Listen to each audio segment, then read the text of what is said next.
vienen grandes retos para la Iglesia Católica y el nombramiento de quien va a encabezar o a seguir los pasos de ese postulado de San Pedro, pues es un reto muy grande y no es una decisión cualquiera. Y se tienen que estudiar muchísimos elementos, Néstor. ¿Y quién mejor para explicarnos que usted, que nos está abriendo esa mirada? ¿A qué le tendría que apostar? ¿Qué tiene que buscar la Iglesia Católica en el sucesor de Francisco? Alguien jesuita yo no creo, no creería, pero esta es una humilde cristiana desconocedora de esos temas. Pero, hombre, de que la tienen difícil, la tienen difícil. Bueno, para empezar, si me permites, ¿puedo decir algo personal? Claro, por supuesto. Bueno, los invito para que entren a mi canal de YouTube, que es Néstor Armando Alzate y Lógico. Y ahí justamente, no sé, como algo premonitorio, hace 20 días, tal vez un mes, hice un contenido en el que se llama ¿Qué tipo de papa necesita el mundo? Yo los invito para que vean ese contenido, específicamente ese contenido. Y ahí hago ese perfil del papa que se necesita. En este momento, como el mismo Papa Francisco lo llamó, el mundo está en una policrisis, en una tercera guerra mundial, por cuotas, como él mismo lo definió en un momento dado. Por lo tanto, si bien es cierto que estamos necesitando ese pastor que tenía más o menos las características del Papa Francisco, tenemos que buscar a alguien también que sea no solo conciliador, sino un diplomático, y aparte de diplomático, que conozca la curia, es decir, que conozca todo el entramado de la Santa Sede, pero que conozca el mundo y que tenga conexiones. Así las cosas. Siempre a un papado largo viene uno corto, porque cuando hay un papado largo, el papa que está en el solio pontificio eclipsa a la iglesia. Y ya la gente no piensa en la iglesia, sino que piensa en ese papa, caso Juan Pablo II, que Claro. hizo el tercer pontificado, el segundo pontificado más largo de la historia, 27 años. Entonces, entendiendo que el promedio de los reinados de los papas es más o menos de 7 años, se asume que deberían haber elegido un papa de transición. Cuando llegó Ratzinger se suponía que era de transición, sin embargo estuvo de 2005 a 2013, y luego viene Francisco, 12 años, entre los dos 20 años. Y ahora se necesita un papa con el suficiente vigor como el de Juan Pablo II, que sea capaz de trotarse todo el mundo, con el carisma de un Juan Pablo I, el papa de la sonrisa y personaje inolvidable que desafortunadamente murió de manera muy temprana, con un montón de oscuridades por detrás, bueno, con las teorías de que fue asesinado, y hay suficientes elementos de juicio como para hacer verosímil esa teoría. Claro. Y el conocimiento y la sapiencia teológica de Ratzinger, porque si bien es cierto, Ratzinger no sabía reírse, era un hombre solitario, muy tímido, que la gente lo odiaba, es que porque tenía cara de demonio, pero era que no se sabía reír. Pero él pavimentó la iglesia para que pudiera rodar bien Francisco a su llegada.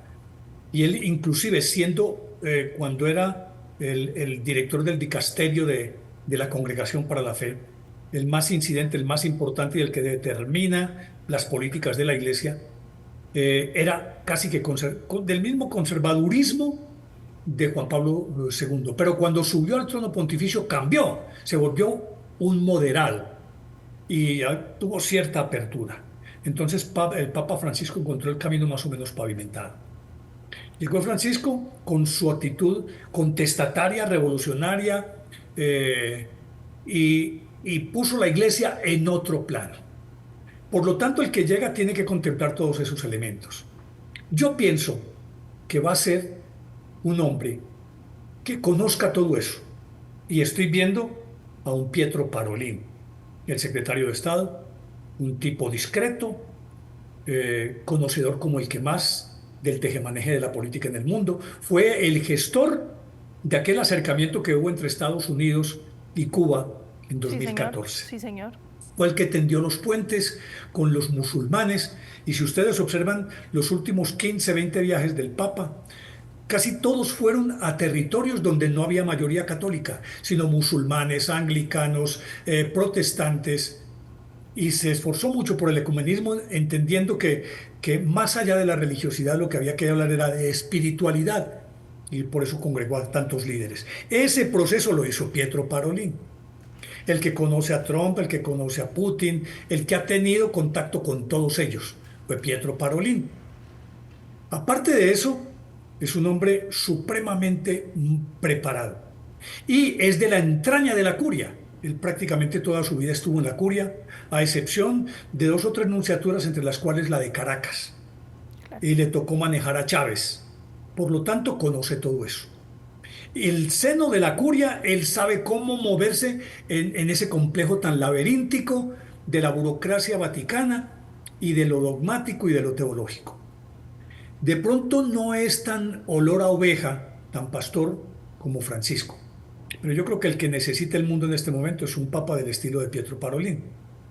Si se pensara en la continuidad de Francisco, tendríamos que hablar entonces de un Chito, le dicen Chito familiarmente en Filipinas, Luis Ujú, Antonio ujú. Tagle, que casi que es un niño mimado, fue un niño mimado. De hecho, recuerde que el colegio cardenalicio está dividido en 3 categorías: diáconos, cardenales presbíteros y cardenales obispos. Sí, señor. Regularmente los que vienen de la periferia son diáconos, o los que menos trascendencia tienen. Los presbíteros son los que tienen ya unas arquidiócesis relativamente poderosas en el mundo. Y los cardenales obispos son la florinata del colegio cardenalicio. Pues él lo subió de una vez a la categoría del colegio, de los cardenales obispos, lo que de hecho le confiere el derecho a ser el decano de los cardenales con apenas 67 años, que es lo que tiene. Y es de la misma estructura ideológica, el mismo carisma del Papa Francisco. Ahora viene la otra parte discutida. Es que de acuerdo con lo que dice Malaquías, San Malaquías, Sí, señor. que aquí tengo un libro interesantísimo que habla justamente sobre eso, es, El eh, último papa, que entre otras cosas tiene una coincidencia con el que a usted le gusta, ¿cuál? con Pietro, con ese nombre. Ah, bueno, se llamaría Pietro, pero es Sí, que señor. ahí se han tejido muchas cosas y yo creo que es más como esa mentalidad conspiranoica que tenemos. Ahora están diciendo que el Papa ya se había muerto, que entonces por eso el domingo lo mostraron fue de espaldas y con unas cámaras muy lejanas. ¿Por qué habrían de ocultar la muerte del Papa? ¿A son de qué? ¿A razón de qué? Eso son estupideces para mí. Y entonces hablan del famoso Pedro II. Yo no creo que exista ningún cardenal que tenga la osadía de tomar el nombre de Pedro una vez sea elevado al pontificado. Si me dicen que es porque en el nombre de pila tiene ese Pietro, son 266, algunos dicen que 267 papas, y ahorita le explico por qué se discute eso. Bueno, de una vez, eligieron en el 752 a un papa llamado Esteban II, pero resulta que Esteban era sacerdote y tenían que consagrarlo obispo para poder llegar al trono pontificio, pero le eligieron papa. Sin embargo, murió a los 3 días, por lo tanto no tuvo tiempo de ser consagrado papa y entonces dicen que no forma parte de la lista de los papas. La gran mayoría dice que sí, porque si él le eligió el Esteban II, eso explicaría por qué el siguiente Esteban se llamó Esteban Esteban III. tercero, claro. Entonces, si está en la lista, entonces son 267. Malaquías hizo los eslogan de 112. El último sería Pedro el Romano Ajá. y hablan del Papa Negro. Pero resulta que el Papa Negro, si lo miramos de manera simbólica, sería Francisco, porque él procede de los jesuitas. Claro, por el Y siempre, vestuario que los distingue, claro, ¿no?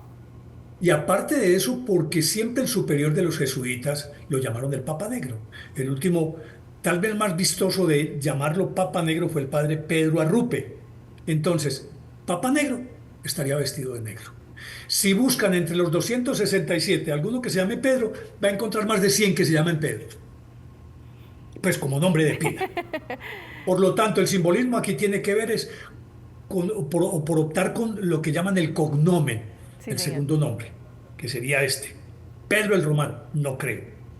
Pero también sostienen algunos teólogos muy importantes que Pedro no sería en sí eh, un nombre que tomara un papa, sino que Pedro, entendiendo que aquí se cierra el ciclo, sería como la suma de todos los papas. Entonces, simbólicamente al que llegara, le dirían Pedro II si nos atenemos a las profecías de Malaquías, Sí, señor. que habla que el último sería Francisco, el siguiente que vendría sería el de la gran tribulación, sería un papa negro. Pero si hablamos de papas negros, entonces pensemos en Peter Turkson, que es un hombre moderado, con mucho respeto y mucha ascendencia sobre los cardenales.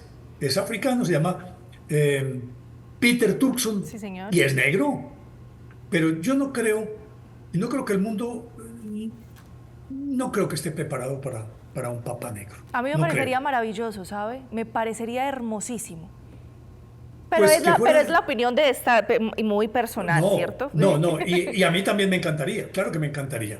Es decir, el solo hecho de que haya una revolución, que hayan sacado el papado de Europa Sí, señor. con el primer papa latinoamericano, ya es una enorme ganancia.